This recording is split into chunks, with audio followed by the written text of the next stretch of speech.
I hope it's too not a lot, not too late for you. Um, No, no.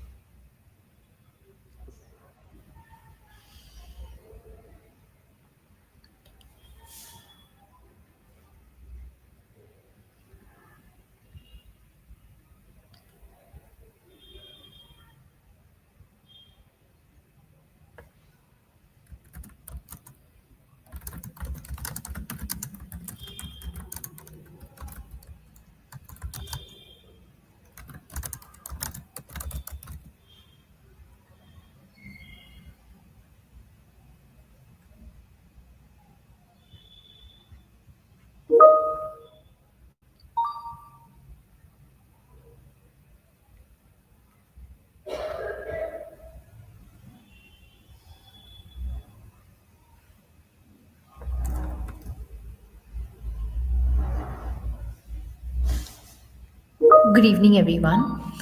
Welcome to the virtual report launch of Primed to Buy Flash Sales and Deceptive Design. Respected Chair, esteemed panelists, guests, and all attendees, I'm thrilled to welcome you to today's event hosted by the Center for Law and Critical Emerging Technologies at Advanced Study Institute of Asia. So, before we dive into the today's event, I'd like to quickly share a few notes. For the panelists, please let our team know if you're facing any issues in the chat box.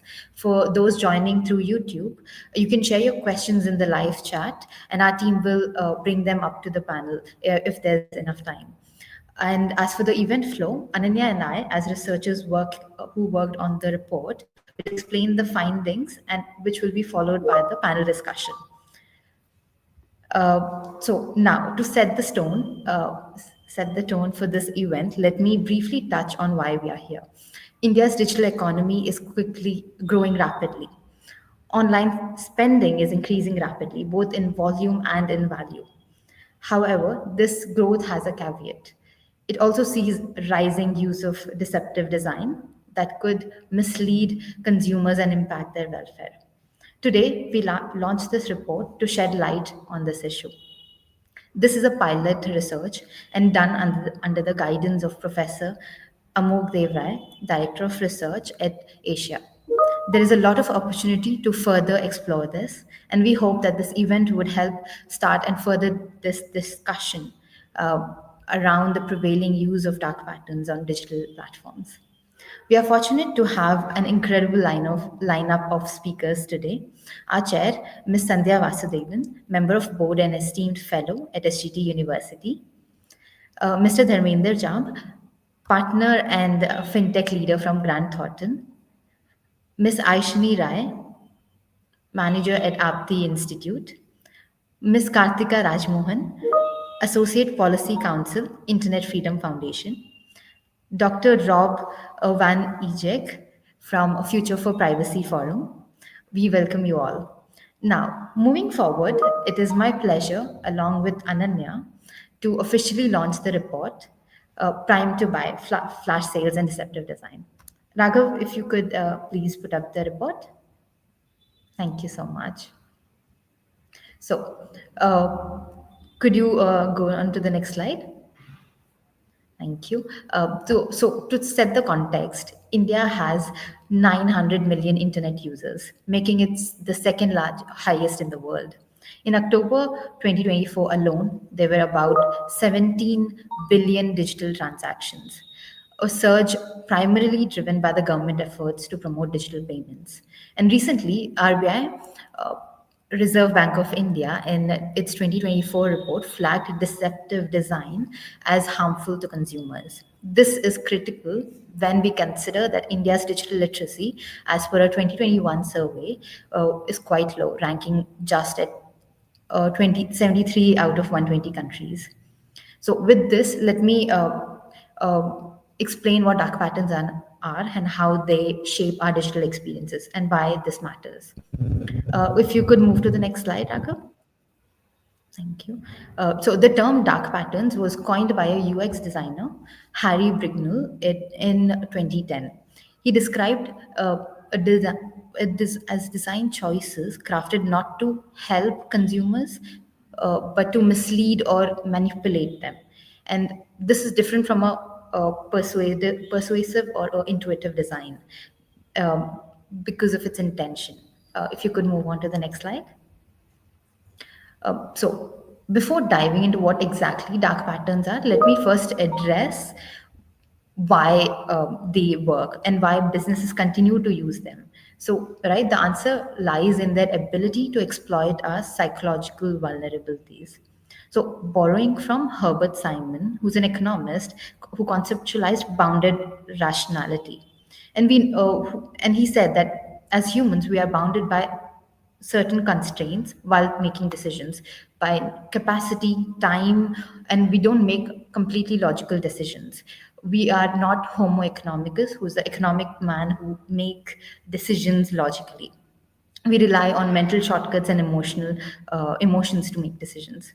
So in 2010, Brignell builds on this to coin a term homo manipulable, where he highlights that technology can tap into our intrinsic human biases to influence our actions or decisions.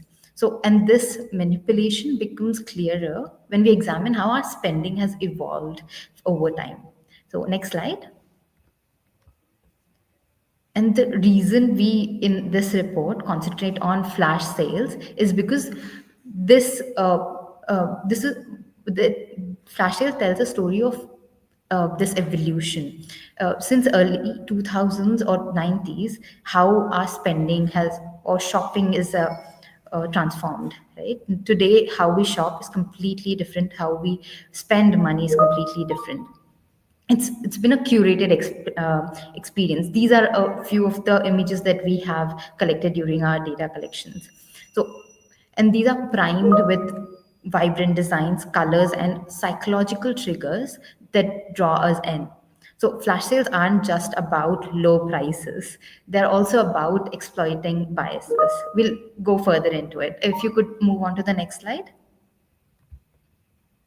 So, if you can for a second read the screen. So, designs can trick us in small and clever ways. If you've seen the layout of this, these are very confusing. Uh, and this is what framing can do to, design can influence us, right? So, if you could go to the next slide, Raghav. So design doesn't just nudge; it can also force you. So here is an example of a HP printer which just uses cartridges from HP, which are most expensive. They don't allow external cartridges, and whenever you try to insert, this is a message that crops up. So they restrict choice. Another example of this is Apple with its chargers. So. And this is one way of restricting the consumer. Next slide. So, in physical spaces, we have malls. If you've wandered around or gotten lost in malls, it's not just you alone. We all get this. And this is by design because they want us to wander about. So, we buy things that we didn't plan to. It's another way that designs influence us. Next slide. So, based on this, we see how design can both be subtle and forceful.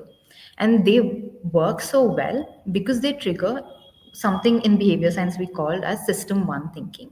It's a fast, emotional, and automatic part of our brain. So instead of carefully weighing our options, we get swept up by emotion, excitement, FOMO, or a thrill of engaging in a unmissable deal. So even if we didn't need that pair of socks or shoes, we end up buying for it. So, and this is by design. Flash sales are intended or engineered to exploit our biases. And we'll see as we go along. Next slide. So these are some of the pictures that were taken by in our data collections. So on a daily basis, these are the number of notifications if you allow you get during a festive season. And we all are susceptible to this, right? So they are constant, they are pervasive, and they're everywhere that you look. Anywhere you look on your screen, you get a notification that you need to buy, right? Next screen. And when does persuasion from a digital platform become manipulation?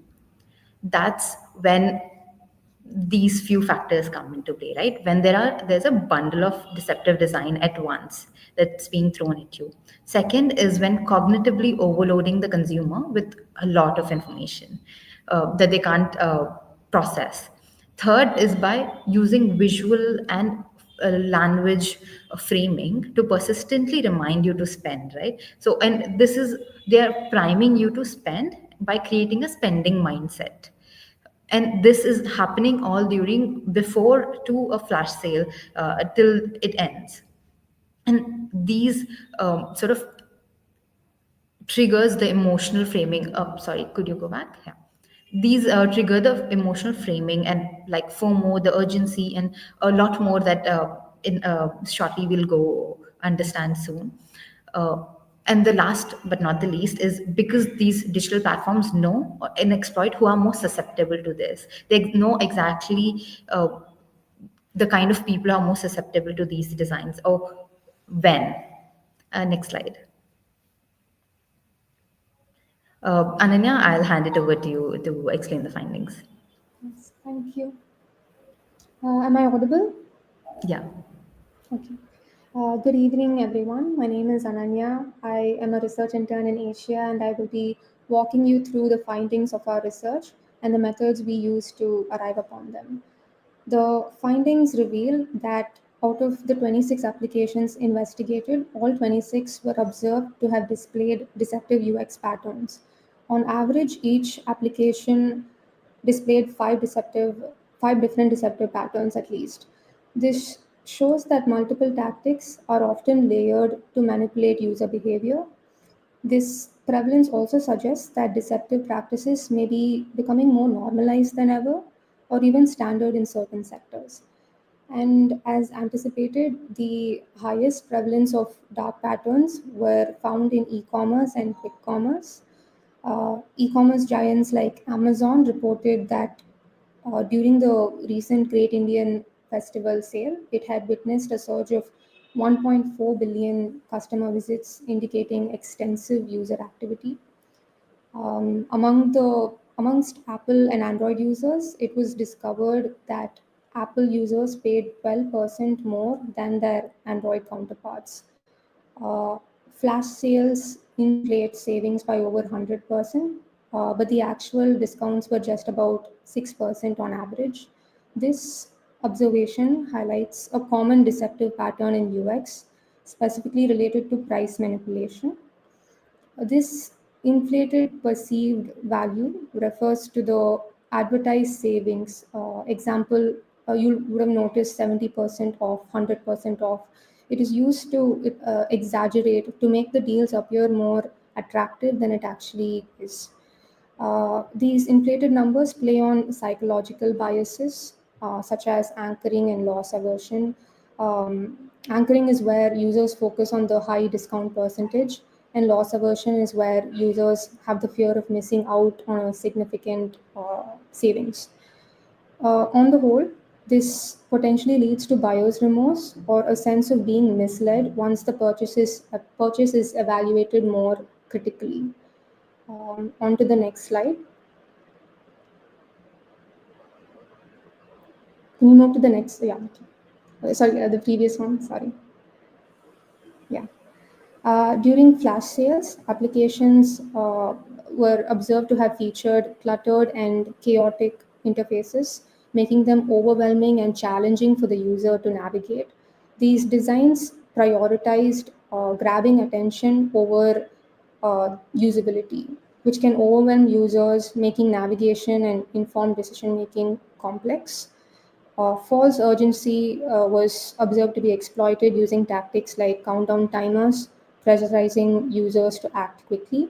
Data driven targeting took place through personalization algorithms, which analyze user behavior to present more tailored offers. This increases the likelihood of impulse buying by showing users products that they're more likely to want and buy.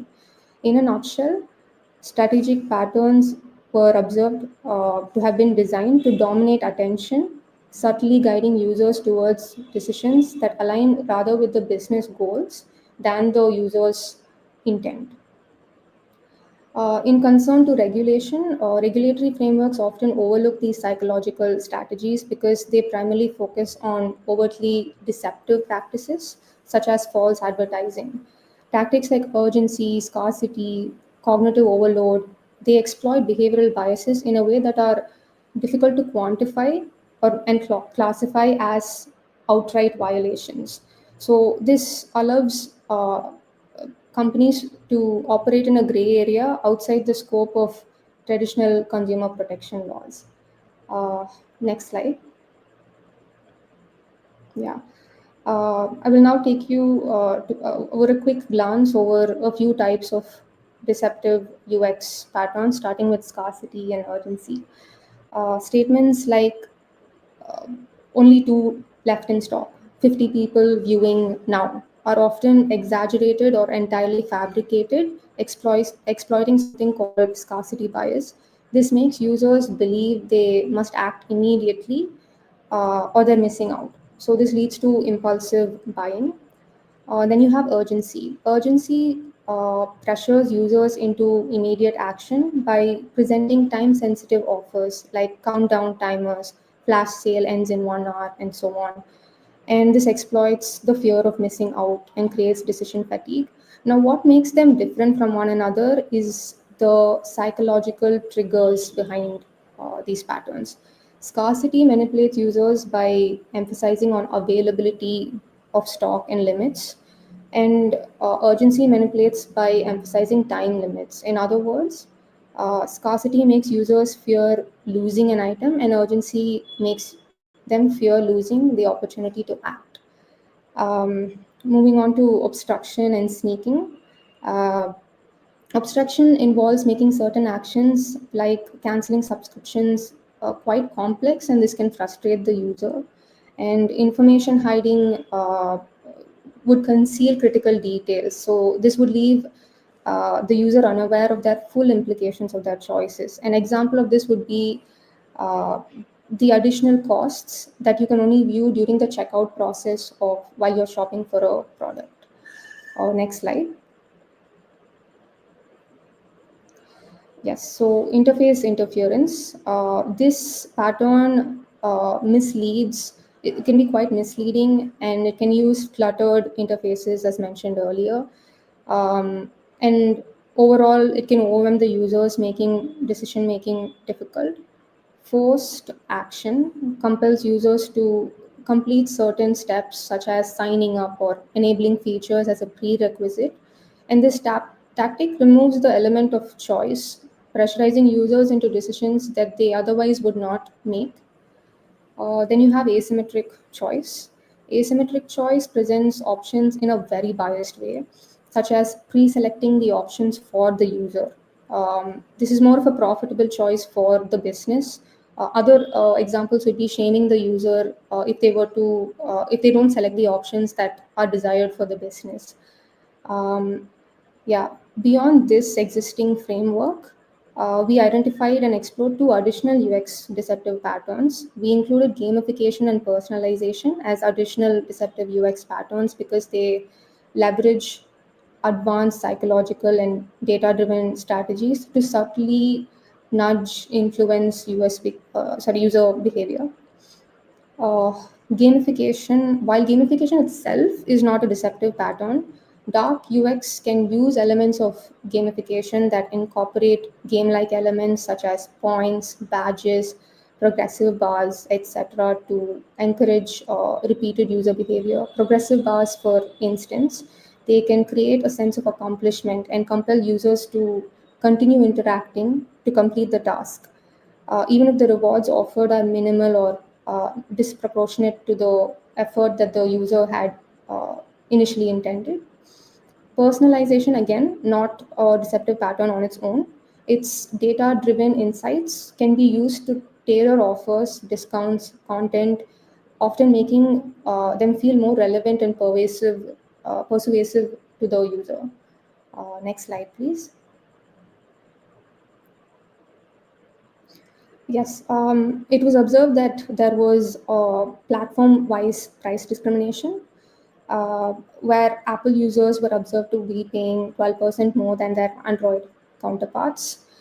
Such dynamic pricing exploits biases because we here were assuming Apple users may not compare prices across platforms, and this undermines price transparency and fairness.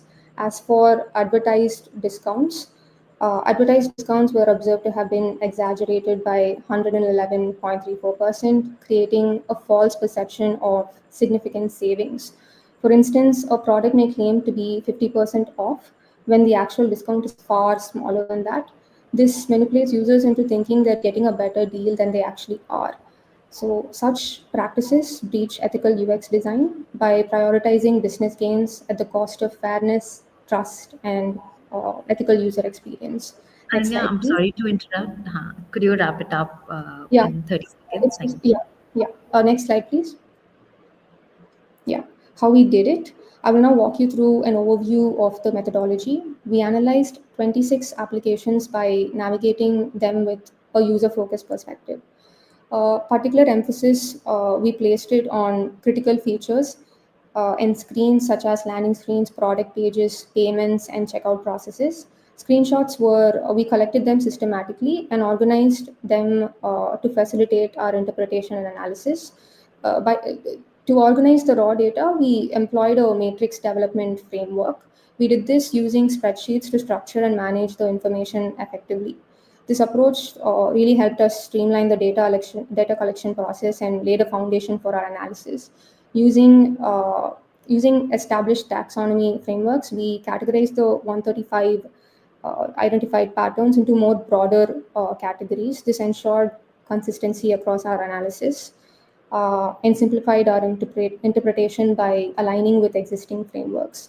Finally, we conducted a detailed data analysis and created visualizations, resulting in a more structured data set that provided more clarity and actionable insights.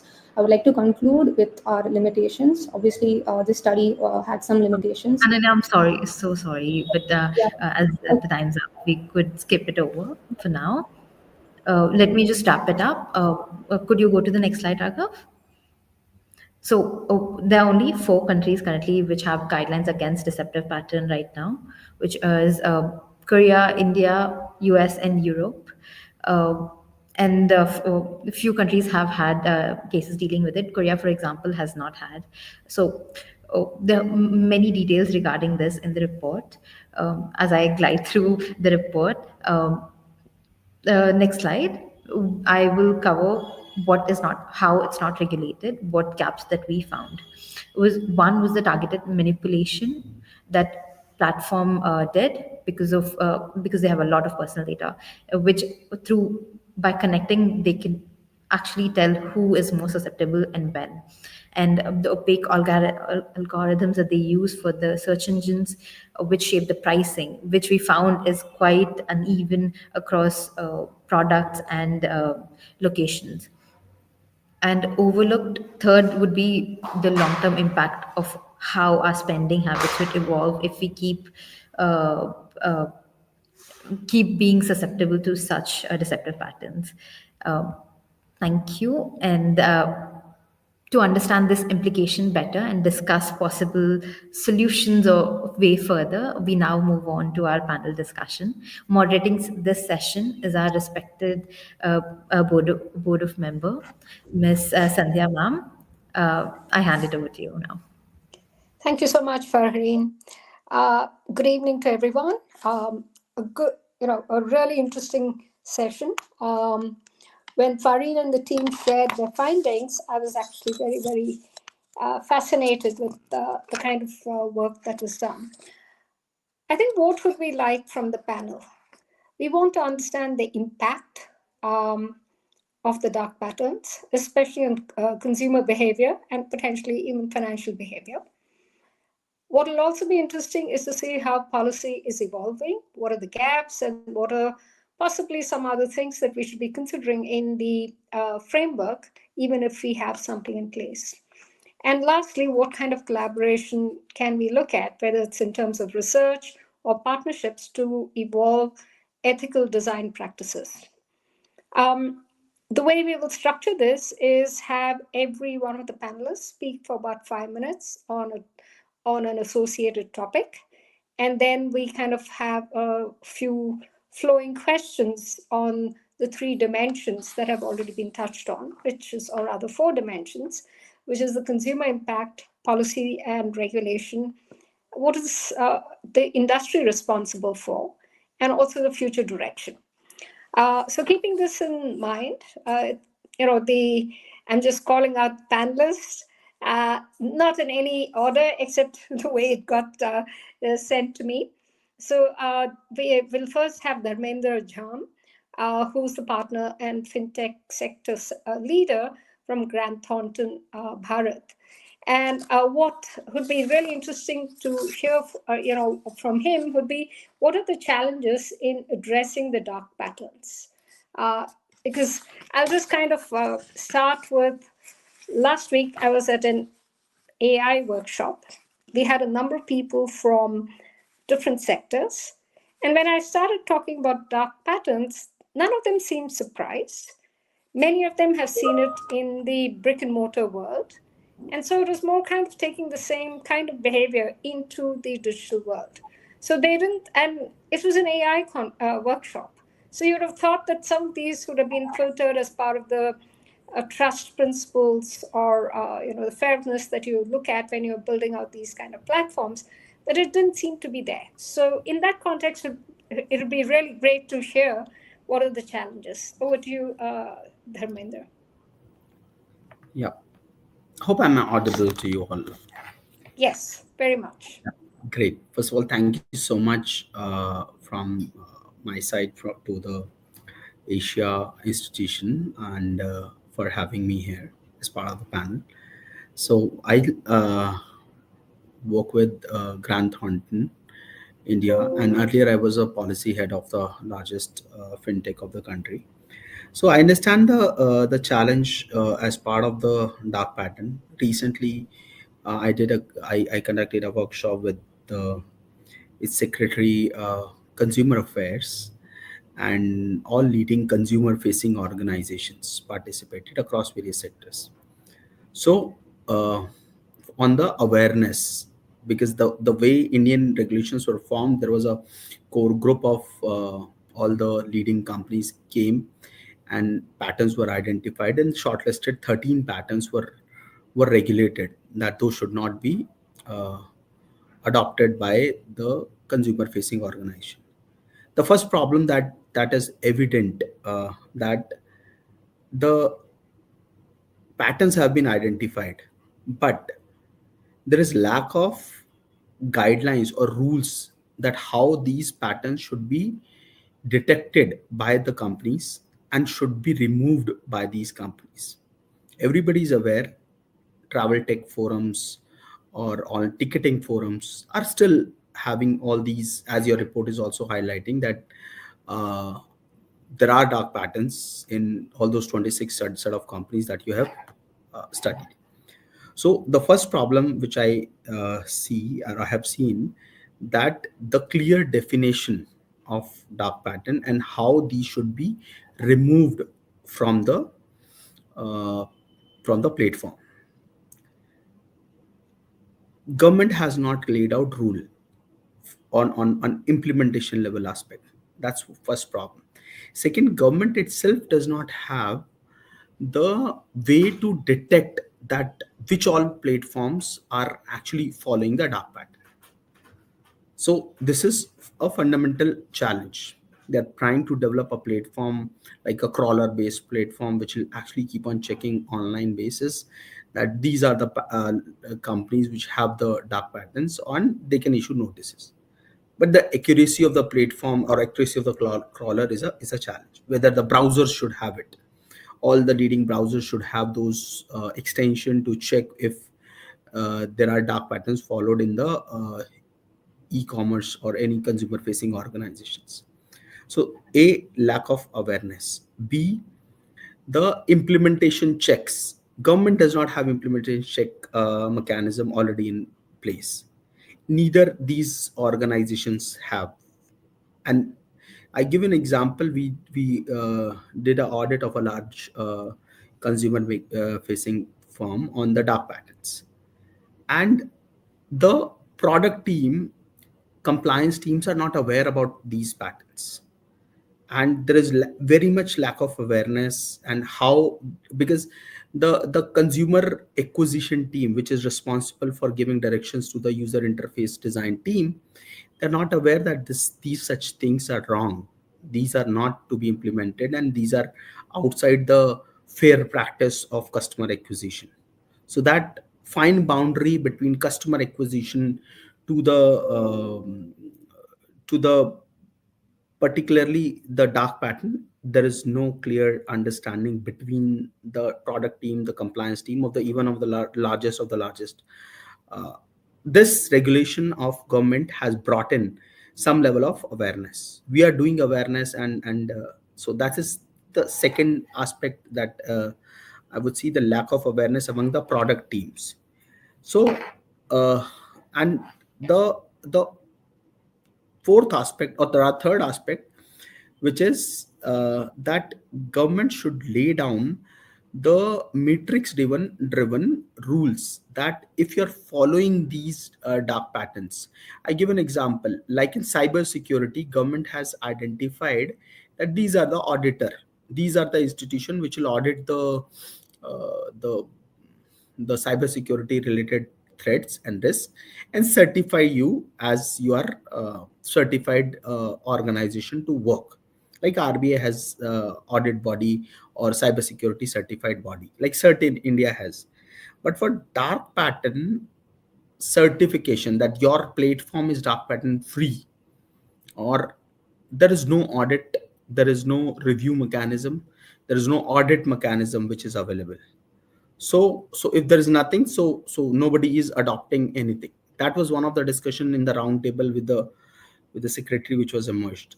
So I think that is something which is really and the fifth part is the difficulty in proving harm. It's very difficult that whether this dark pattern has resulted into the harm to the consumer, that they have taken decision forcibly, or they did not want to buy that product, but due to the influence of dark patterns they actually made the. So it's very difficult in proving the harm. That's why the the regulatory or the supervisory measures cannot be implemented. Like in consumer affairs, there are penalty provision. Now this is part of the consumers act, but if there is a penal provision to be invoked, there is no clear method of actually evaluating that this is harm. There will be a deliberation, but it's very difficult to define that. So I think that is that is creating a challenge. Now, as a present status, as I understand that 4 countries have uh, developed these regulations. The next step in addressing the dark pattern, there is need of defining the rules, need of defining the auditors and the methods to detect the dark pattern, in addition to the regulation, so that the companies are very serious that this is something, and the penal provision or any other provision to restrict them. Right now there is nothing. So I think these are the challenges in terms of implementing and identifying challenges with respect to the dark patterns. No, I think this is really very good because in the 80s, in the insurance sector in the UK, you had a whole range of mis-selling, and that got corrected in the late 90s and early 2000. And it impacted a very large number of the large insurance groups, but it also impacted a whole range of customers, many of whom benefited because they were deemed to have been sold products that they didn't need or want. So I think this might lead to those kind of conversations. So this is fantastic. Now, if I can go to Ms. Aishani Rai, to share her perspective on impact of dark patterns and data responsibility, because that's going to be very, very important, especially data responsibility, who owns it, how does it get used. That's going to be a massive area of discussion in the future. So your perspectives, please. Yes, thank you so much, Ms. Sandhya. And I think, first of all, I think good evening to everybody. And thank you to the Institute for giving me this opportunity to be part of this discussion. I think as someone who hails from the tech policy background, I think it's extremely necessary for me to also unpack how tech really plays a role and whether in any way it exasperates some of these harms, right? So I think there are two aspects to this. The first aspect is what exactly, how are we to calibrate some of these impacts? And then what exactly is the role of data in the broader scheme of things? So I think the first question, like before we move into data responsibility, I think we really need to be unpacking some of these harms and what exactly is the role of technology. Something that I would like to bring about is that businesses have always resorted to deployment of nudges that urge consumers to purchase, right? And in all fairness, that is considered as advertising. But however, when we think of dark patterns, in a sense, it definitely means that it's a practice or a strategy that is, and deception lies at its core. So there is an intention to trick, there is an intention to deceive. Yet again, it's not that we've always lived in a world where deceptive advertising was not used by businesses. But what we must strive to understand is whether digital mediums and the use of digital platforms, which is where data comes into question, exasperate some of these harms. And I think to me, the question or the answer is a clear yes. Is a clear yes. And I think implications are at two levels. The first is at the individual level, and the second is at the societal level, right? So I think at the individual level, dark patterns strike the core of what we call of what affects consumption. It affects consumer autonomy and choice, and that essentially means free of deception and free of bias. So I think it is this autonomy that that is fundamentally affected. Now again, I would like to reiterate that some of these, it's not that some of these tricks weren't deployed in a pre-technology era.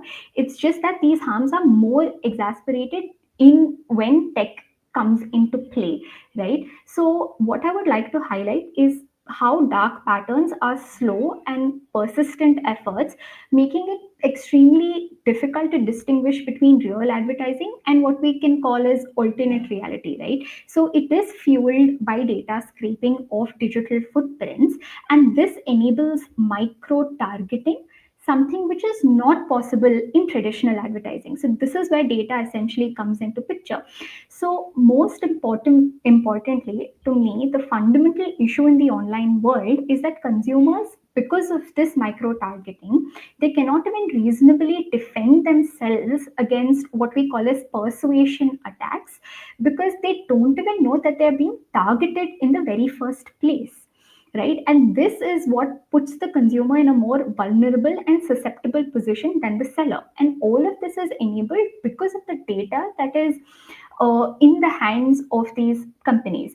The second aspect to me is the larger question of trust, which is at the societal level, right? And I know trust is something which is extremely broad. It's also very intangible. And as Mr. Jhamb previously mentioned, some of these harms is very difficult to pinpoint to one particular individual user. As much as I agree, I do think that it is important for lawmakers and well, policymakers to think about trust as a societal harm. And even though there is no particular individual that can be affected because of it, and there's no means to prove erosion of trust, policy should be framed keeping that in mind. And the only reason why I say is that there are implications of how erosion of trust will take place in the long run.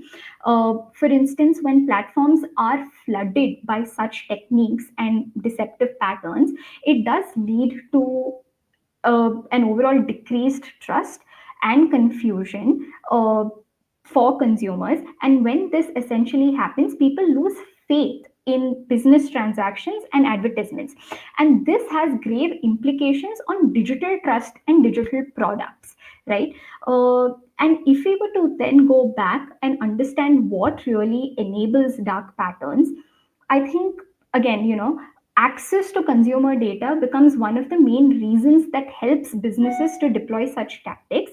But another point that I would like to bring about is that the contrary is also very true when we say that dark patterns also helps us to get access to this data in the very first place.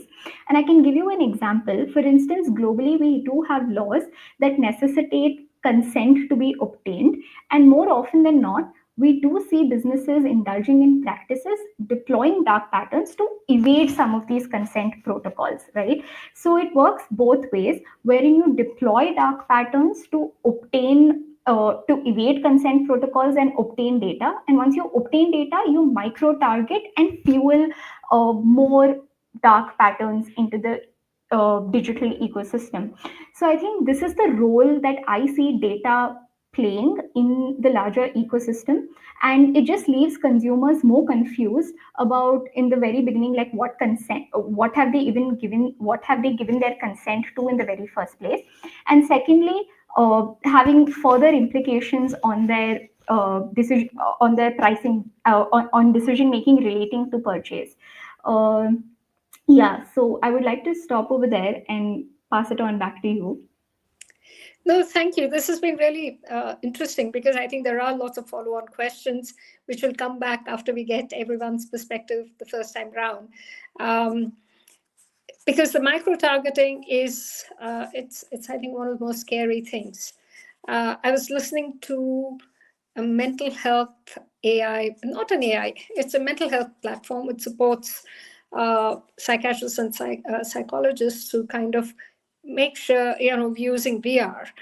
And what really scared me was what is the subliminal information that gets passed on through those kind of forums. I mean, it's really fascinating. It's wonderful if it's used in the right way. It can otherwise be really, really dangerous. Let me go and on to Kartika Raj Mohan, Associate Policy Counsel, Internet Freedom Foundation, for Indian perspective on regulatory challenges in this area. Good evening. Good evening, everyone. Thank you so much, Sandhya ma'am. And thank you to Asia for having us here and talking about this issue that is something that is really crucial and something that is posing a major challenge to consumer autonomy and freedom in our digital age right now. So, when it comes to regulatory challenges in the Indian perspective, I think I'll sort of start off being from a law background, just laying down the legal and policy framework that exists in terms of regulating dark patterns, and then move on to identifying some sort of gaps that exist in this regulatory framework. So we sort of start our story back in 1986 with the Consumer Protection Act. So this act was made to protect consumer choice and autonomy in the market, and allowed consumers to file grievances against practices that were against consumer rights before various forums. But once we started entering the digital age and the internet became all the more pervasive, e-commerce entities started coming up, businesses started going online, the 1986 act sort of was not enough to keep up with challenges, we needed to bring it to the modern age. So then we came up with, in 2019, we came up with the Consumer Protection Act, the new revamped version of this. Now, this act talks about e-commerce, talks about users, it talks about direct selling, a truly modern version of the act for the current era. It also set up something called the Central Consumer Protection Authority, or the CCPA, which is like a separate regulatory body that is aimed at protecting consumer interests, right? So now we have a revamped version of this act, and efforts slowly started being made to slowly start bringing in new and emerging concerns. So in 2020, the Department of Consumer Affairs came out with rules These rules were specifically to target e-commerce entities, right? The Consumer Protection E-commerce Rules 2020. Now, under these rules, specific obligations, do's and don'ts, good practices were laid down for marketplace and inventory based e commerce entities. The first time we're having a targeted regulation to deal with e commerce. Then in 2023, we came up with the Central Consumer Protection Authority, the CCPA, which I had mentioned before, came up with guidelines on misleading advertising. So now, from what we've heard from the other speakers as well as the report, you can sort of see how dark patterns could be read in as a version of misleading advertising. So this came in sort of as an indirect way to perhaps deal with dark patterns and practices such as this. But in 2023, finally, the Central Consumer Protection Authority came up with a dedicated guidelines on prevention and misuse of dark patterns, right? So now this becomes our uh, law that directly targets dark patterns, and there is like an explicit provision that says that no business is allowed to engage in dark patterns. So in the guidelines, you have 10 odd indicative dark patterns which they have listed out: drip pricing, basket sneaking, consent shaming, all the sort of ones that we've discussed. Although, to be fair, I must note that all of the dark patterns which were identified in Asia's report have not been covered in our 2023 guidelines on dark patterns. So there are limitations to this law. So, which is what I'm going to be coming to next, is that while we have enacted these guidelines, they are in no means enough to actually target this issue, right? And this comes from multiple points, right? The first point is that, like I'd mentioned before, these guidelines lay out 10 indicative examples of dark patterns. And as Mr. Jhamb had pointed out earlier, something that's really important in dark patterns is providing a way for people to identify dark patterns, or maybe laying down some characteristics that if XYZ sort of reasons are ticked, then a practice becomes a dark pattern, right? We need some sort of line to distinguish between a dark pattern and just an acceptable consumer practice. But the problem with the 2023 guidelines is that they don't do that. It just says that in a condition for a dark pattern, that a company is said to engage in dark patterns if it is engaging in the 10 indicative practices, even though they're said to be indicative in the way that it's drafted. Just forgive the legalese, but there is a little bit of a suggestion that if it doesn't fall within these 10 examples, then it won't be considered dark pattern. But that becomes a problem, right? As we know, the industry is constantly developing, coming up with new and innovative ways to trick consumers, more ways to be like shady business practices. New ones are coming in every day, but the guidelines don't provide a way for us to identify them or target them. All they do is just give 10 examples, but that is not enough to target the problem at hand. So that is the first problem with our 2023 guidelines on consumer protection. The second problem is enforceability. So again, if we come up to the nature of this is not a law, right? This is not an act. This is not a rule. This is a guideline. And when it comes to enforcement, these guidelines, if you were to not follow them, right? And if you were to engage in a dark practice, nowhere within our Consumer Protection Act or these guidelines is there a punishment. Nowhere does it say that, oh, if you were engaging in these dark patterns, if you are in violation of these guidelines, there is X penalty or X sort of penal provision. That is not mentioned. The sad part is that these guidelines become like a little bit pointless, because other than laying down these guidelines, defining dark patterns, there is really no way to actually enforce them. And this becomes a problem. So the only alternative that is available to consumers is to go under our parent law, is to go under the Consumer Protection Act, which also defines other sort of anti-competitive, anti-consumer behaviors, right? So a thing that you could possibly do is read in a dark pattern, maybe as misleading advertising or as unfair trade practice, then file a complaint before the CCPA.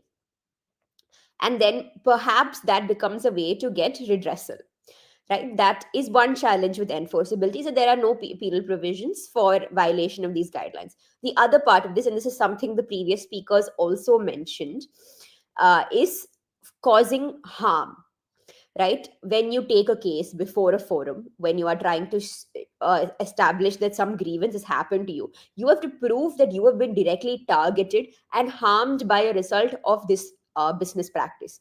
But when it comes to dark patterns, which are subtle in nature and do tend to fly under the radar a little bit, it becomes hard to prove that you have been personally, as an individual consumer, been harmed. That becomes tricky to do. So if you were to go before a court, a judicial authority, that becomes a little hard to do because it's hard to prove harm. So the only thing that you can do is to go before our consumer protection authority, and there what you can do is that you can say that this is a problem in, like, the greater good, that this is a problem for the public at large, and then file a complaint in that way. So that is, you're sort of restricted uh, in terms of approaching the judiciary. And because of these problems in enforcement, we are yet to see the Consumer Protection Authority actually come out and fine a company or hold a company in violation of these guidelines or hold a company liable for engaging in dark patterns. As you might know, this has not happened so far, and this is primarily due to these problems in enforceability, right? And the last problem that I'd like to highlight is interplay between consumer protection law and data protection. So Aishani had gone into detail about how the role of data is really important when it comes to targeting dark patterns, and how obtaining consent, both access to these data and using these data for deployment of dark patterns, is something that to be concerned about. So in this context, what we have to know is that India has come out with our data protection law. The DPDP Act um, has come out. But the problem here is that the data protection, India's data protection law, as well as our consumer protection law, which has the guidelines on dark patterns, these come under two different ministries. One is Ministry of Electronics and Information Technology, and the other one is the Department of Consumer Affairs. Now, two different bodies, one that is targeting data and the other consumer and dark patterns under its ambit, are under two different ones. So the problem here is that our data protection law has not come into force yet. It has been issued, it's received presidential assent, it's come out, but they haven't enforced it. The enforcement only happens once the rules come out and you've notified the sections of the act for enforcement, but this is yet to happen. So the interplay between these two rules, how if you have a problem with the way consent is taken or the way data is used by companies in order to engage in dark patterns, who do you go before? Do you go before our Consumer Protection Authority, or do you go before our Data Protection Authority? Now, these are questions that remain to be seen. We can only see it once the Data Protection Act has come into force. So I'd like to stop here. No, I think it's excellent. Each one of you is building on each other, and the lenses through which we can see this topic evolving is it's going to be an area for discussion for a number of years before we have clarity.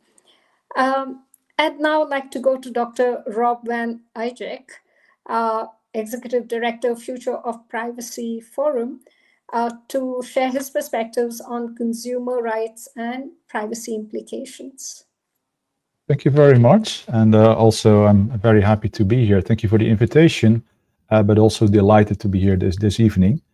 Since the European Digital Services Act is mentioned in the report, let me bring to the table some dark patterns in light of the Digital Markets Act and the Digital Services Act.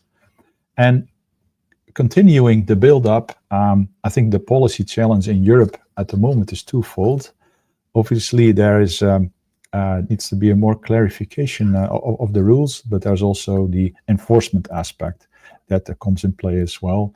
And this plays out in two different domains. The first one is on the open web, where we see, for instance, cookie consent banners that are that you can design in multiple ways. but there's also the access to social media.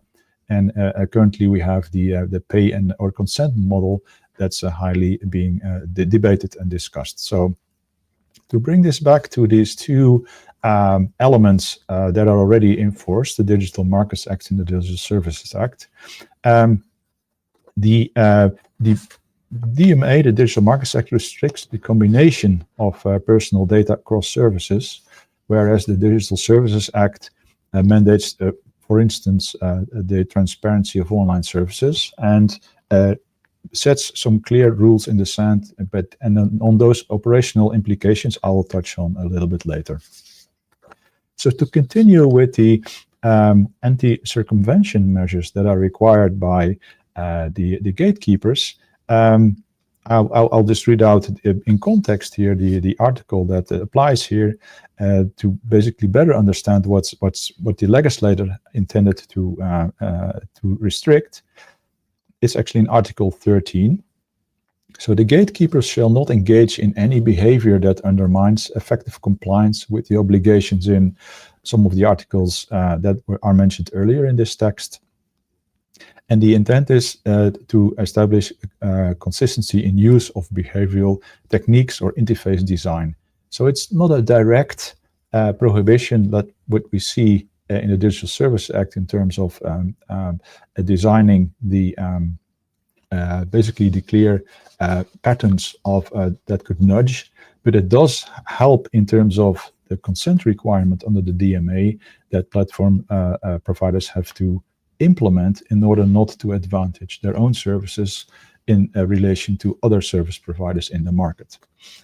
So the operational implications for gatekeepers are, for example, that they must provide a clear choice architecture. They cease to consent. They cannot use defaults to disadvantage competitors, and they must enable a genuine user autonomy. So this means if you make a choice, you need to understand as a consumer what the implications of your choice are before you consent. But obviously, in terms of genuine user autonomy, it also means that the revocation of consent comes in play as well. So for users,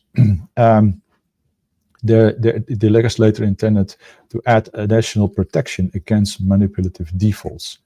I will connect this later on to privacy by default and privacy by design, because that's like the overarching element where I think improvement in terms of clarity in the application of the rules and also the enforcement, the two key policy issues that I observe here in Europe. So now bringing it to the second legal instrument, the Digital Services Act. Obviously, let's look at the article again, which is front and center in this discussion. In this case, it's Article 25, and it reads as follows. Providers of online platforms shall not design, organize, or operate their online interfaces in a way that deceives or manipulates the recipients of their service in a way that otherwise materially distorts or impairs the ability of recipients of their service to make free and informed choices. And obviously, this clear stipulation has ramifications for the design. And the operational implications as well for the platforms is that dark patterns need to be removed from all user interfaces. Also, obviously, they need to implement clear and transparent pricing information.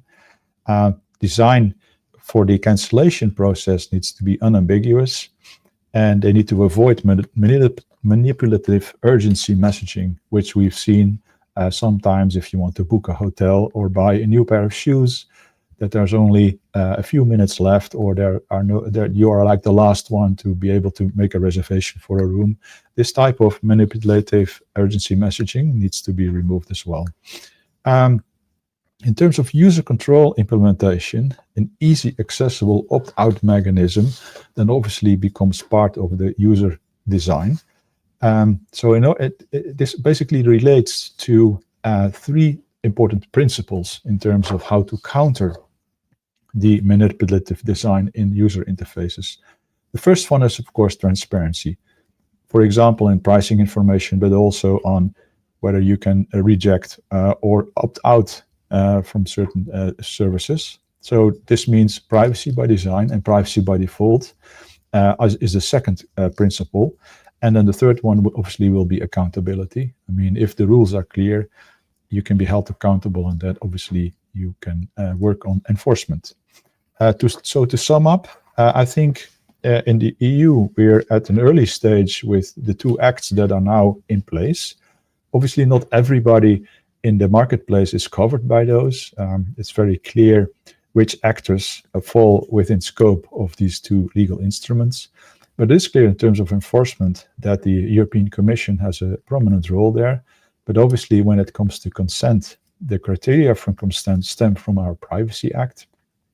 And for those, we have data protection authorities, and they're assembled in a central body, the European Data Protection Board, to help the Commission in terms of there is any further clarification required to solve any issues in terms of accountability and what's expected of the market actors.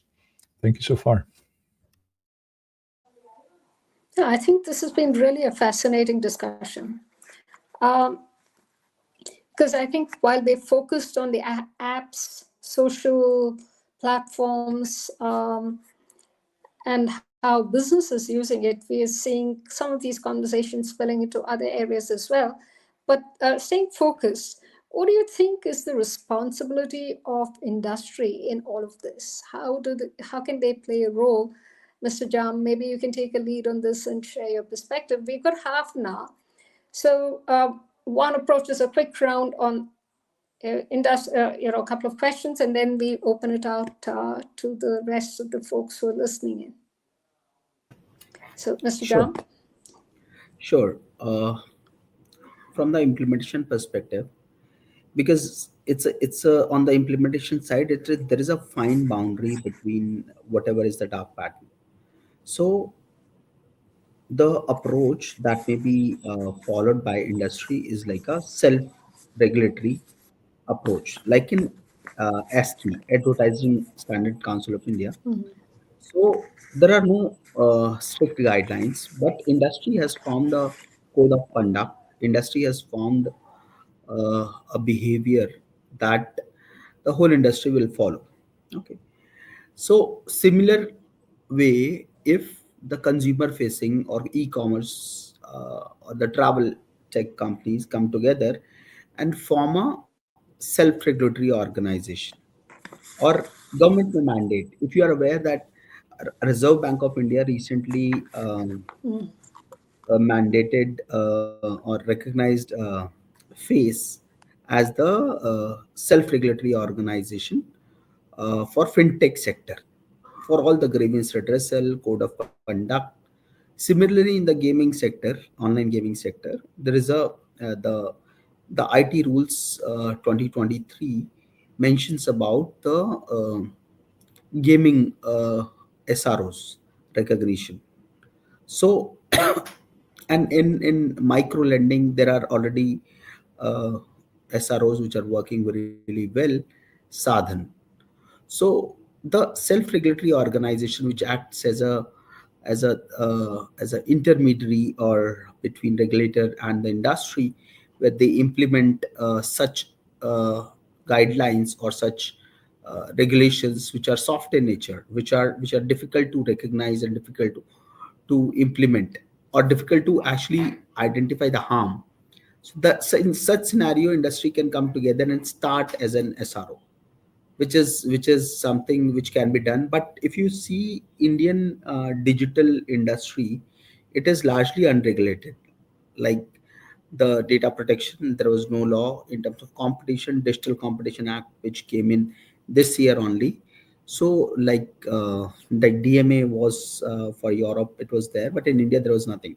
So digital competition bill was tabled in for consultation in March this year only. So largely the digital industry is less regulated or unregulated, I would say. There's IT Act, which is also 2020. So we have not made that such stricter regulation on the digital aspects. But there is need of self-regulation, which is a need of the hour, because the way the internet usage, the smartphone usage has increased in India, there is need of some level of self-regulation that industry may adopt. That's what my point of view is. I think those are very practical inputs, which I think hopefully the industry will take up, and especially let's say the fintech forums and the various startup forums. Hopefully, we can kind of drive that agenda. Mr. I think what I really liked about your point on the societal implications of micro targeting. How is there something that we need to do in a much larger way? Because there are more vulnerable populations. There are more segments of society which probably need that support.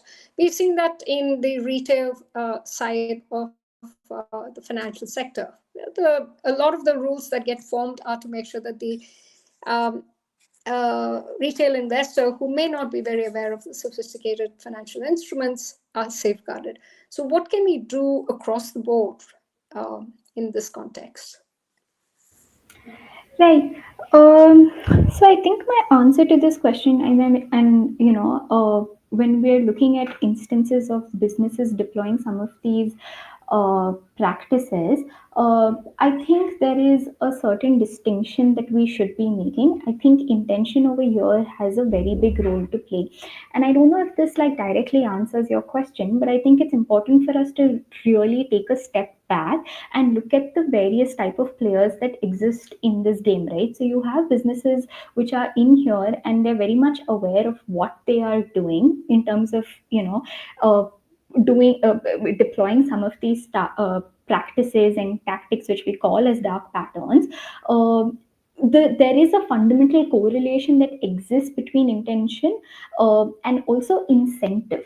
Because, and why I say this is that when we look at the very definition of what dark patterns is, deception assumes predominance, right?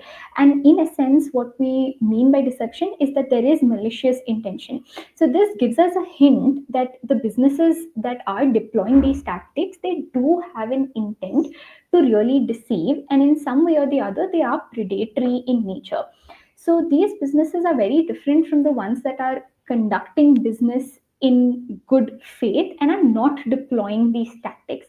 So then I think the question to me is that like when we're looking at some of these businesses that are deploying some of these tactics, they are very much aware of the purpose and the outcomes of dark patterns.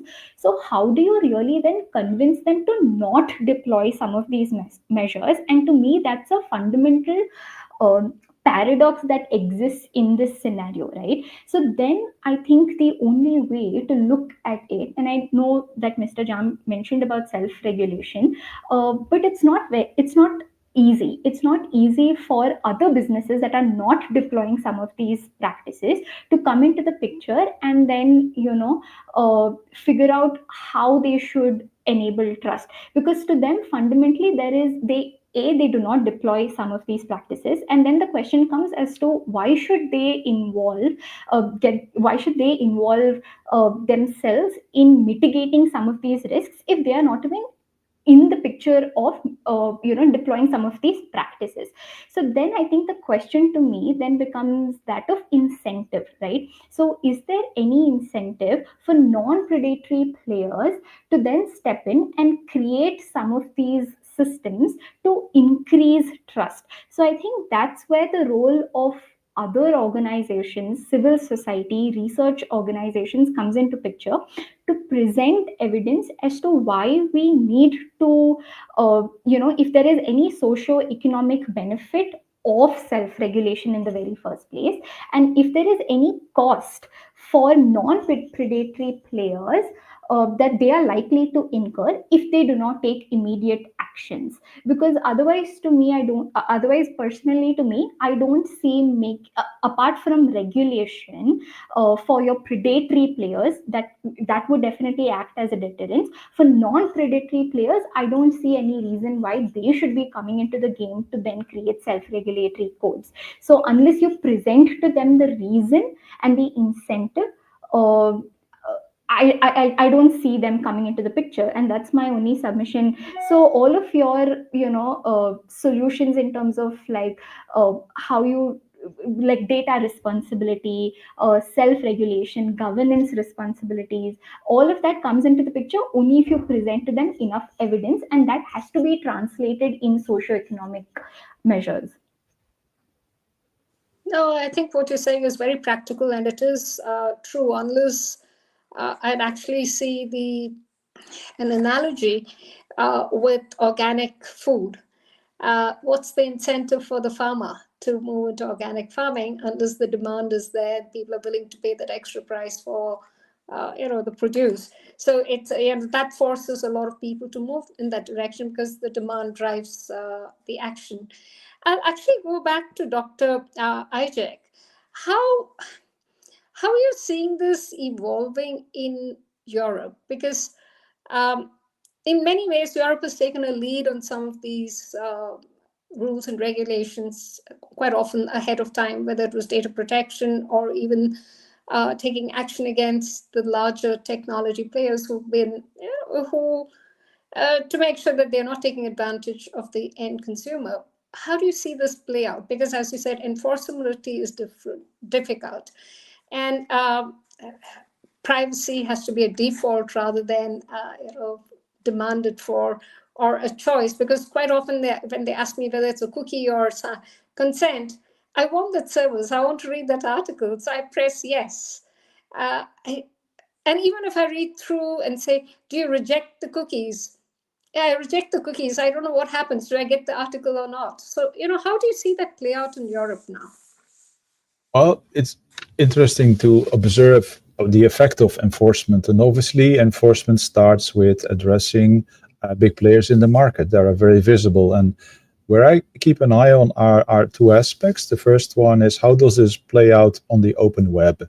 For instance, if I visit a website for news, much of the enforcement that we have seen playing out in different European member states is about the presentation of the choice for the cookie. Like you said, you can accept, but if you can accept, is it accept all, or can you differentiate between different types? And is that in the first layer? But even, let's talk about the first layer a little bit more. There are many deceptive design elements that can be introduced by engineers there, let alone highlighting the accept all in a more pleasant color than the deny all button. And also which button is actually activated. If I hit the space bar, that's usually where my mouse will be. Is that neutral? Are none of the two buttons selected, or is it the accept all? So in terms of enforcement, the DPAs that are competent to enforce the cookie rules have come to consensus on that. And this is like a summary of that. The number of clicks to say yes needs to equal the number of clicks to say no, to revoke consent. So this is like one criterion. If you have an accept all button on the first layer, you also need a revoke all button or a refuse all button on the same layer as well.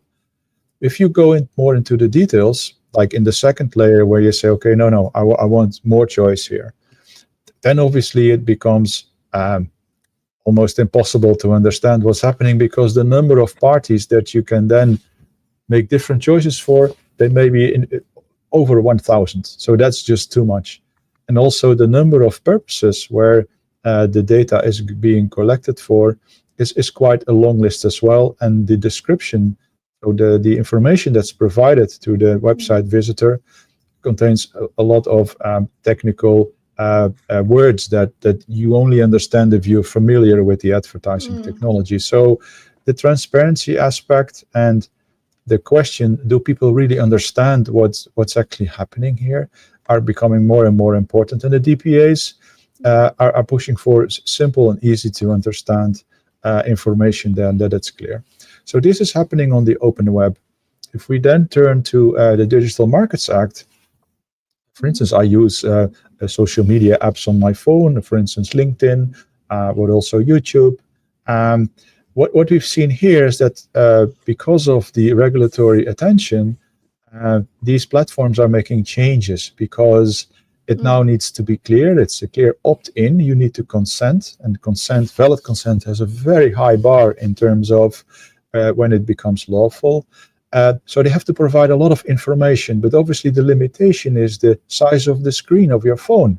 It has grown over the last few years, but still it's very small in comparison to the desktop. Yes. So the amount of information, and then to select or deselect the different purposes. For instance, if I want advertising, do I want to enjoy advertising on the platform itself, or maybe even wider, so even outside of the social media platform? To present these choices is quite challenging for these organizations to do that well. But obviously, they're big organizations. They can hire specialists in how people perceive information that's being presented and how people perceive choice designs. But I've seen a big change there because the enforcement by the Commission has very strict timelines. So they need to respond to questions within a very short time, but they also have to implement these changes within a very short time as well. And that's why we see these unasked frictions appear. So basically, you install an update, and then all of a sudden you have to make a choice before you can continue as you used to engage with your friends and family and coworkers in the social media. So those are two things where the enforcement is really visible, but we also see that the change in terms of this is like the trickle through effect. If you start with big players, the smaller players will think, okay, we're next. So we may actually look at what is the example that's set here by the regulatory attention and invest in the redesign of our consent flows as well. So that's what I'm observing here. And I have to say, in comparison to, we started with all this in 2002 in Europe. The cookie rules it got enforced in 2002. It was an opt-out regime. In 2009, the rules were changed to an opt-in regime. We had a lot of self-regulatory attempts. And at the moment, it's now 2024, it's almost 20 years now, where we still see there's ambiguity in consent design on cookies and in access to social media platforms. So I'd say, to sum up, it's about time we see enforcement. There's more clarity in the rules, but also there's an appetite now by not just data protection authorities that are competent to enforce cookie rules, but specifically also by the European Commission by enforcing the rules for Digital Markets Act and Digital Services Act. Yeah. No, I think having been part of the financial sector in Europe, I think I've seen a lot of the implications for many of us as we kind of went through the last 20 years. Let me come to Ms. Kartika Rajmohan, because I think you brought out a very interesting point between the DPDP Act and the Consumer Protection Act. And therefore, what can we do, either from industry or from a policy regulation perspective? What are some of the things that we can do to drive it in the right direction of having better quality, policy making, or driving right outcomes? I don't know what the right outcome is in the whole scheme of things, freedom versus the right balance, so that the appropriate influence is there, not something that is detrimental to the larger good. So any perspectives on that, and what can we do next? Sure. So I think generally this whole issue stems from the fact that in the government, what happens is that our different departments and ministries very rarely coordinate or like talk to each other at all. Um, this is a problem that has been faced in multiple instances. Like, for instance, I remember once that FSSAI and animal quarantine came out with contradicting requirements for importing animal products. So things like this very often happen. So now what we are seeing is that we have consumer affairs and METI, the Ministry of Electronics and Information Technology, both of them trying to regulate a similar space at the same time. And I don't see a necessary contradiction that exists yet. But the fact here is that under DPDP, the rules are yet to come. The rules under DPDP have been promised for almost a year at this point, but latest reports say that they should come out in the next 15 days. Hopefully, within this month, they should be out. So, what we could do is most likely the rules will cover some amount of regulation of consent management, receiving consent from people, tactics to use that sort of consent management is something that is highly likely to be covered by the rules. So, since this is something that very directly impacts dark patterns, consent to give data, consent to privacy policies, and the way of taking consent, we know that that is one place where dark patterns really come into picture. The agree, there will be, do you agree to these terms and conditions, and the yes button will be big, and the no button will be like hidden, or the X button will be somewhere hidden. So this is one place where they definitely use practices, dark patterns, and we're really hoping that the rules come out with like really strong targeted um, mechanisms to make sure that consent is free, informed, and something that consumers and users are made to make with their full mental capabilities and without any sort of manipulation. So once the rules come out, what we could do is they're most likely going to be open for public consultation, right? So there's usually a 30-day period for industry associations, for citizens, anyone, civil society organizations, research organizations to submit their comments. What we could do is highlight in the public consultation for the rules that hey, this there is a similar mechanism out there, that the consumer protection authority has already come out with guidelines to target dark patterns, that target the consumer protection act targets unfair practices, and that some things regarding means of obtaining consent are targeted by these regulations. And when the DPDP rules come out, because that is still a newer regulation where we can actually influence policy, right? At a level as industry bodies and as research associations, we have an opportunity to actually put our views forward. It's a little late perhaps to do something on the consumer affairs front, but here we still have a chance. Right, the data protection board is yet to be formed. The authority has not been formed yet. The rules haven't come out yet. So we could influence policy on that front. And when public consultations happen, we could sort of tell them that hey, make sure you consider Ministry of Consumer Affairs, you make sure the two laws apply hand in hand, that maybe there be some sort of mechanism where you demarcate that these are the kind of instances, violation of consumer rights, that these cases go to the Consumer Protection Authority, and maybe cases that deal with data management, means of informing consent, go to the Data Protection Authority. That having this sort of split is important, having clearly demarcated jurisdictions, roles of operation. This is something that is really key. So what we could hopefully, when the consultation for the rules happen, really try to drive policy to make sure there is coordination between the two ministries and that the laws work together and not in opposition to each other, right? Very often industry bodies have to face overlapping laws. You very often have laws that um, overlap and apply to the same field, and it just becomes pointless compliance for industries very often, right? They have to make sure that they comply with this law as well as this law, and it's just an additional cost of compliance. So they're actually making sure that freedoms are protected or that rights are maintained.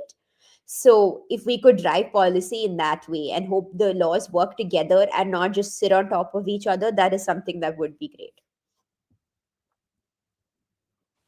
No, I think if I were to just take one thing away from this session, it would be there's so much work to be done, whether it's in terms of how the consumer needs to be alert and alive to this so that they can kind of feedback and say, hey, we need to be vigilant on that. Or those who have better understanding of the space can kind of drive and influence change. I think there's a lot of work to be done. We have about 7-8 minutes. Any questions, Farheen, if you want to share that? So if you want to, if you have any questions, can we get them? Ma'am, I don't think we have any time for questions, so I think Okay, we then we'll can move wrap it with up. If with other questions, we okay. could follow up with the speakers if they are comfortable. Okay, then if all of you want to just take 1 minute to share any other perspectives on this topic, whether it is in terms of future research, whether it's in terms of what else can we do, or any other perspectives that you may have. A quick round robin, whoever wants to start first.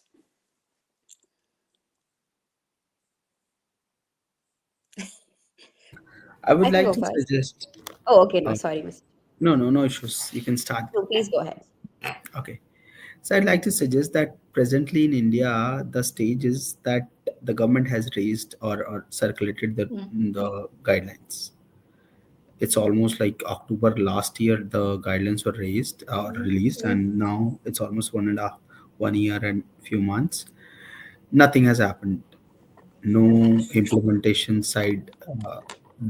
And as per my understanding, the government also needs help or research in terms of how to implement the rules, how to frame the rules for the industry, because industry will not come up and suggest that these are the rules you can implement on us to reduce the dark patterns that we are already adopting.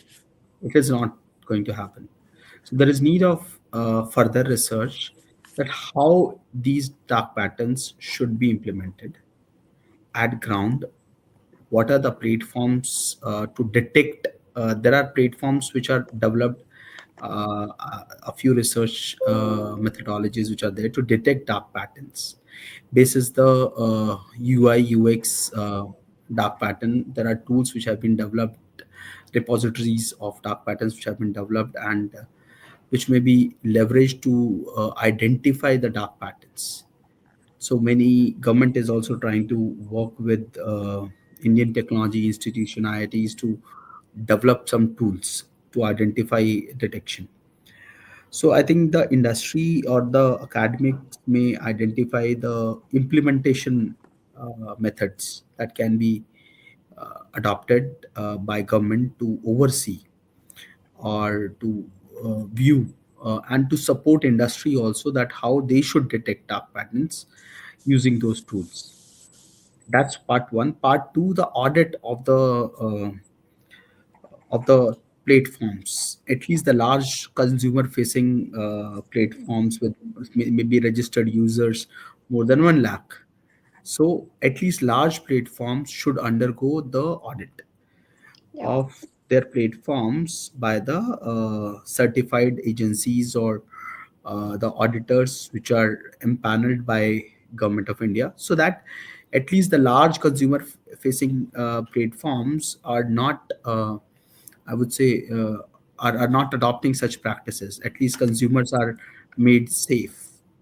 Third aspect, I would suggest that in terms of implementation, it is important to identify the browsers which are there, that how government can interface with browsers. It is not only about the websites but also about the apps. So browsers and app aggregator platforms to identify which apps and which websites are actually adopting such dark patterns, and develop some extensions so that these browsers actually alert to the government or to the platform that there is a dark pattern in your platform or the services that you're delivering, so that there is some That highlight. sounds good. It's possible because these browsers and these app aggregators have identified the malicious malware, and similarly they can also develop tools to identify the dark patterns and alert those apps before getting listed or before made live on the websites for those particular countries for which these rules are applicable. So I think these are some doable things that academia can suggest to government, wherein industry is not suggesting in last 1 year and 2 months that I've seen. Very good inputs. Ms. Rajmohan, I think you started speaking as well. Yes, so I just wanted to highlight just one area that I think is something that we need to focus on in terms of future research. Right? And I think this is algorithmic regulation. what we need to understand is that when it comes to dark patterns, these things are actually part of the very code of e-commerce platforms, and these codes are self-learning. They use machine learning to actually implement these practices, right? Yeah. So it's not like there is actually some person sitting there and making sure that these patterns go to this person at this time. It's actually the algorithm that is doing this. So the way if we tell companies, hey, don't do this, it's not like they have control over this. It's the algorithm that's doing this. So I think some more research into how we can regulate the algorithm itself and not just the company, not just the entity, is something that is interesting and actually very crucial in regulating dark patterns. So you're spot on. I think this got done when the financial sector, the algo trading side of it, a lot of insight came in. Dr. Isaac, Yes, anything? Oh, go ahead. Sorry. No, please go ahead. Yeah, let me finish with the privacy by design and by default argument with a few examples. I think there's an opportunity to, well, in terms of the power of to control recommender systems. So, alluding to the previous contribution, the algorithms obviously are super important, but to be able to exercise some type of control, you want your timeline to be sorted by what your friends are seeing, or do you want it to have it in an order that messages are posted, as an example. So to design choice obviously is an important element. And finally, freedom to delete accounts easily, for example, is another thing that sometimes is not surfaced in this discussion on nudging, because sometimes you just want to stop using a service and you don't want to go through 8 pages of text in order to arrive at a button, or maybe contact an email address to delete your account. So privacy by design and privacy by default would be my recommendation to zoom in on. Totally agree with you. I think all of us have been victims of that. Ms. Rai, Yes. the larger social good. Yes. So I think one aspect that I would like to reiterate is how collaboration can work in this space, and for that I would like to highlight the collaboration specifically between businesses and civil society per se. Now, one aspect is in terms, of course, in like greater research in terms of how evidence-based research must translate incentive for businesses to participate in the very first place in embedding trust. But I think the second aspect is looking at streamlined collaboration between platforms and civil society in terms of last mile accessibility, right? Now, while platforms are able to target their product to last mile communities, I think what they're not able to do is to be able to target measures of mitigation of harms.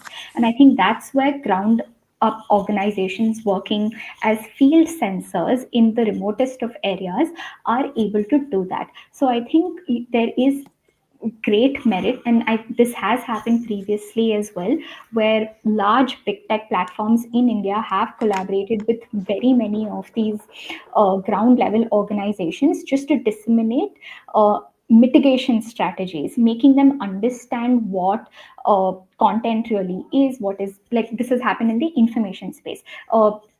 Especially during election times in terms of disinformation and misinformation. If a similar model can also be adopted in the same space when you're looking at flash sales, I think it would go a long way.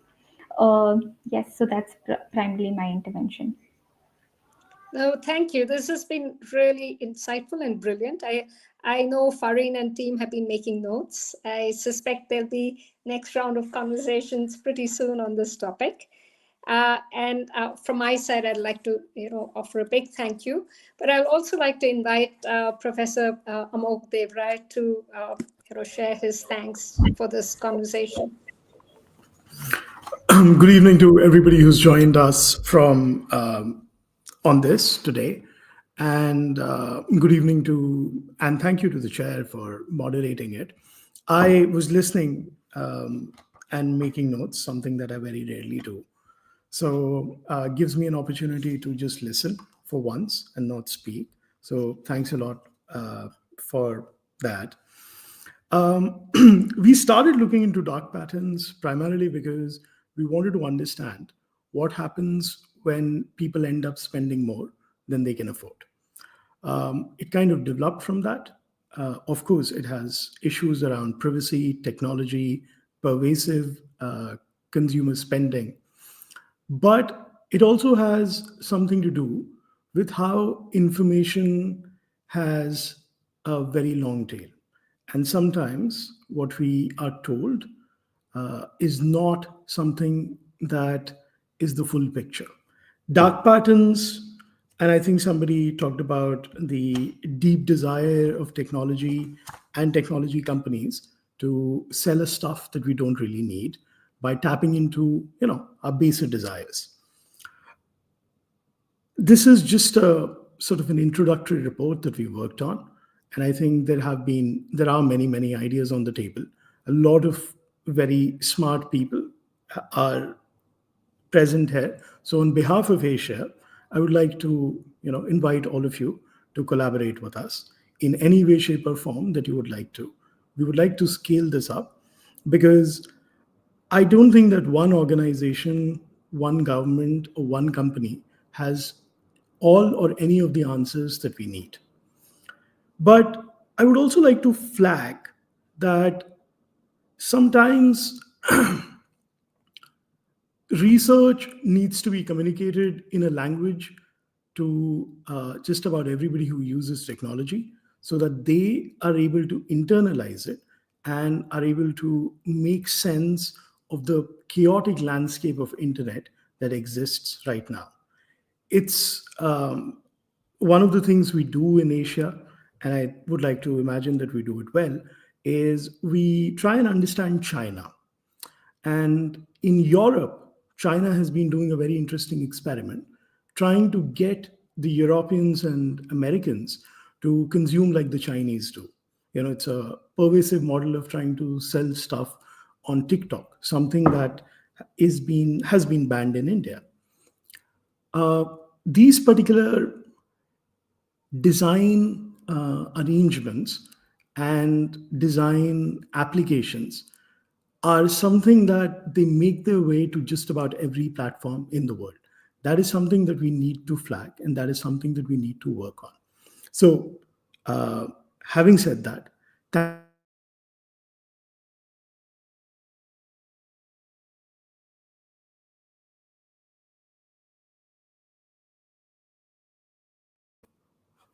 okay, sorry, I got zoned out by the internet for a minute there.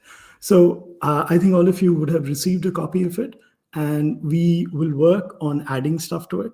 And on behalf of Asia, as the research director, I would like to formally thank everybody, and over to the chair for closing the session. Thank you very much. Thank you so much for being part of this really interesting conversation. Hope to catch up with many of you in person in the future. So thank you. Thank you so much.